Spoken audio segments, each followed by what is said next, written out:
এই যে ব্রিজটা বাবা পারমিশন আছে, বাস হলে একটা আর গাড়ি হলে দুটো। কত ঘন্টা পরে গাড়িটা ছাড়লো? গাড়িগুলো আমাদের জ্যামে দাঁড়িয়েছিলাম 2 ঘন্টা,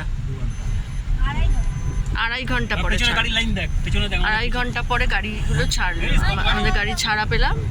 এবারে যমুনা ব্রিজ ক্রস করছি। ইয়েস, যমুনা ব্রিজ ক্রস করছি। আর যমুনা নদী পুরো শুকনো। জয় মা যমুনা, জয় মা যমুনা।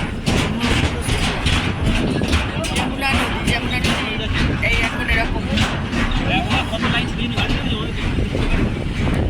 কত গাড়ি লাইনে দাঁড়িয়ে আছে বাবা। এটা লিখে দিয়েছে যমুনা 108 প্লাস 5 গাড়ি কিলোমিটার। জ্যাম। 5 কিলোমিটারটা প্লাস লিখেছে কেন বলতো? पैदल। 5 কিলোমিটার হাঁটতে হবে তো পাইদল। হ্যাঁ কথা দিচ্ছিস তো? হ্যাঁ হ্যাঁ হ্যাঁ পুরো গাড়ির জ্যাম লেগেছে। জ্যাম। বলবো দুঃখ দুঃখের কথা হচ্ছে যমুনা নদী সকাল থেকে যা তাক লাগিয়ে দিছ, দুঃখ তো না বা ছিল। বাপরে আমি তো দিয়াকে নিয়ে চাপিয়েছিলাম, দিয়া চ্যাম্পিয়ন হয়ে গেল। আমি বলছিলাম না, আমিও ভাবছিলাম কিছু কি যেন হয়ে যায় আবার, আবার দেখি না।